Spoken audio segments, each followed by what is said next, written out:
Hello and welcome back to Ave Imperator Productions. Today we're going to start a look at the absurd, beginning with nuclear grand strategy.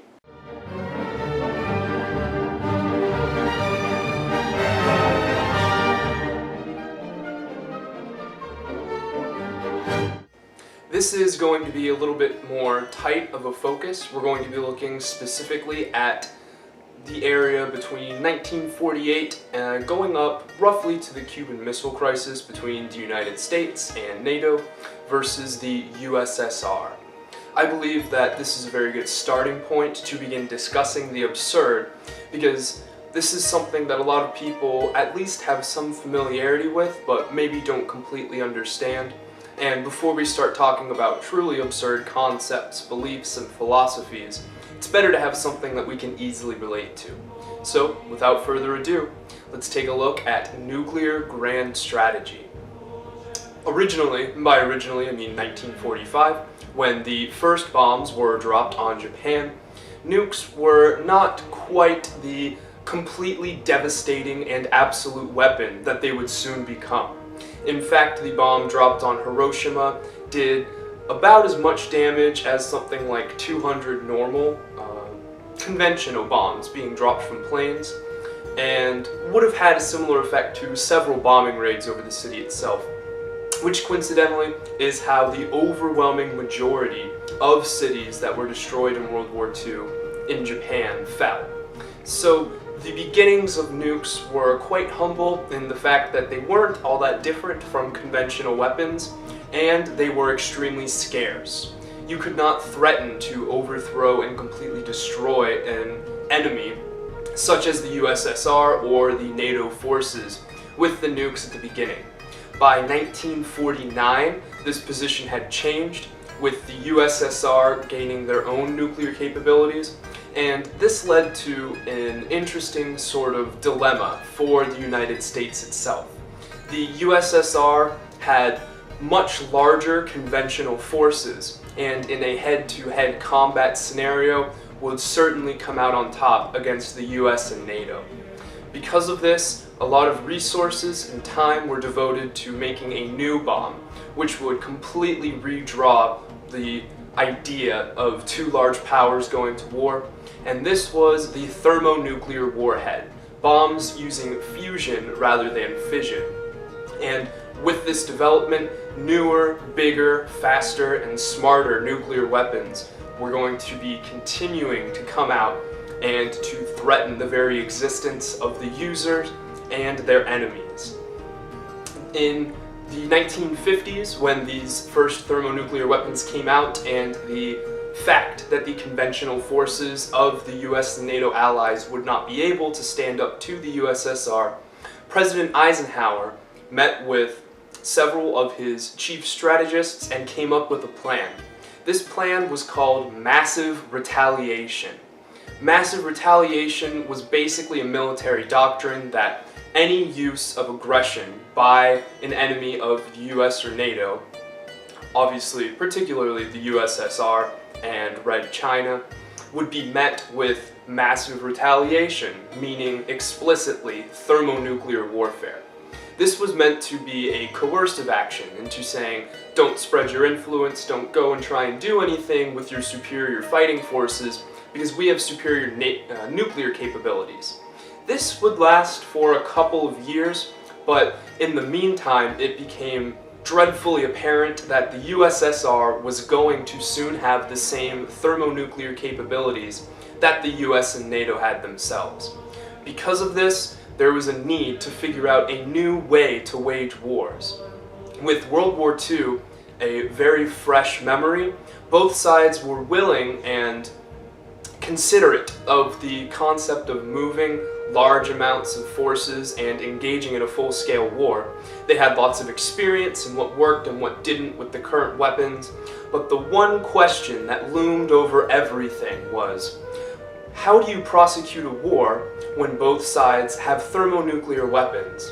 What exactly did nukes do to create the situation of the Cold War, as it was so called during this period, and what practical use, if any, could they have on a battlefield?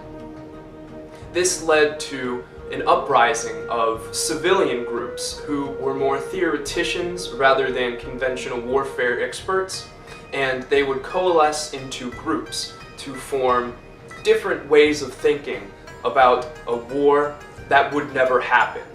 This is the so-called golden age of strategic studies. So first, we're going to take a look at a basic concept that I'm sure you've heard of, and look a little bit at where it came from, what exactly it means, and what the implementation of the concept actually led to. The word that I'm talking about, of course, is deterrence. Nuclear deterrence was a strategy which was integrated into containment, or the idea of not allowing the spread of your enemy's influence as much as possible. The concept of deterrence wasn't actually new, however, and the word deterrence comes from the old Latin word deterre, meaning to frighten away or to move away from. As a strategy, deterrence involved deliberate, purposeful threats. So it wasn't necessarily about the act of physically stopping so much as it was a psychological concept. In reference to our previous looks at the basic elements of strategy, this would be mostly deception with vague aggression. The nuclear strategy was actually well ingrained in all three natural concepts of strategy: violence, deception, and coalitions, as both sides would maintain all three. And as we'll see, it will actually get much more complex, although all three of these basic elements would be playing a role at some point or another. Before World War II, air theorists had these brand new planes which could deliver bombs in massive numbers to just about anywhere. Originally, it was assumed, especially by the Nazi regime in Germany, that if you packed enough planes with bombs and flew them to major cities, that you could bomb the enemy's civilians into demanding the end of the war itself. This was the original strategy that the Nazi Germany would use against England especially. They didn't necessarily want to come to some specific terms. They simply wanted to bomb the civilian areas to a point where the civilians would demand their government stop the war for fear of worse repercussions.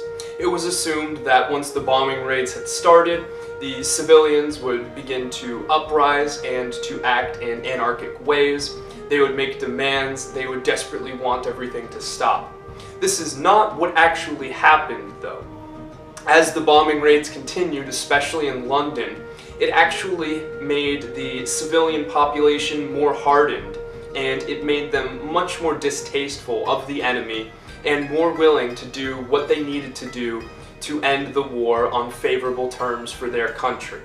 This confused a lot of people, because when the war was brought on such a massive scale to their doorstep, they seemingly became more emboldened. The dread factor of the conventional bombs was not exactly what the air theorists thought that it was going to be, and because of this, the old air theories about halfway through the war had to be scrapped, and air bombing raids were refocused on industrial centers, rail lines, manufacturing centers, things like that. This doctrine of shocking a civilian population into fear and dread and demanding an end to a war would come back, however, with the threat of nuclear bombs, which, rather than destroying the house next to yours and making you shake your fist at the sky, would evaporate millions of people at a time in a horribly dreadful way that would almost certainly happen at multiple points. Because of this, the role for nukes was, especially once thermonuclear weapons came about, was very different than just about any other military aim. The question became, what role can there be for a capability that has no tactical position in stopping an enemy military, or a navy or anything like that, but can evaporate millions of people at once. This concept is the absurdity of the nuclear weapon itself. It is a military weapon, and at the very same time, it really isn't. It's an anti-civilian weapon. This led to whole new conceptions of warfare and of grand strategy, and the rising of the concept of deterrence. The only true purpose of the nuclear weapons could be to warn that if the other side should do something, should step over some sort of line, that their people would no longer exist and their nation would be utterly destroyed. The main problem, especially for the United States initially, with the massive retaliation and with other thermonuclear threats, was the concept of credibility. A threat can only stand up if the other person thinks that there's some sort of chance of it coming to fruition. If someone threatens you repeatedly, and every time they threaten you, you perform the action that they warned you against doing, and nothing happens, then obviously their threats mean nothing and you can do whatever you want. But at the same time, the United States obviously did not want to launch thermonuclear weapons in fear of reprisal, and also just for the fact that it's very hard for a speechwriter to give a speech to a president saying, "Today we heroically and victoriously evaporated 25 million people. Please re-elect me next year."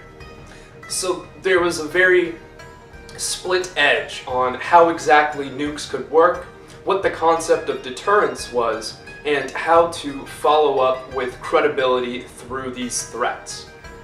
There was another very odd concept in deterrence. The conventional military strategists up to the point of nuclear warfare were very mathematically minded. They wanted to be able to say, we will use this many bodies, this many bombs, this many boots, this many planes, and we can expect the enemy to do this, we can factor in the river and the city, and we can mathematically graph out how many people we're going to need, how many casualties there's going to be, and what exactly is going to happen. With the introduction of nuclear warfare, however, all of this was thrown out, and the nukes and deterrence had another very interesting add-on. With a conventional battle, you could see what had happened, how many people had died, what flaws there had been, things in the chain of command, and that sort of thing. With deterrence, you could not determine cause and effect.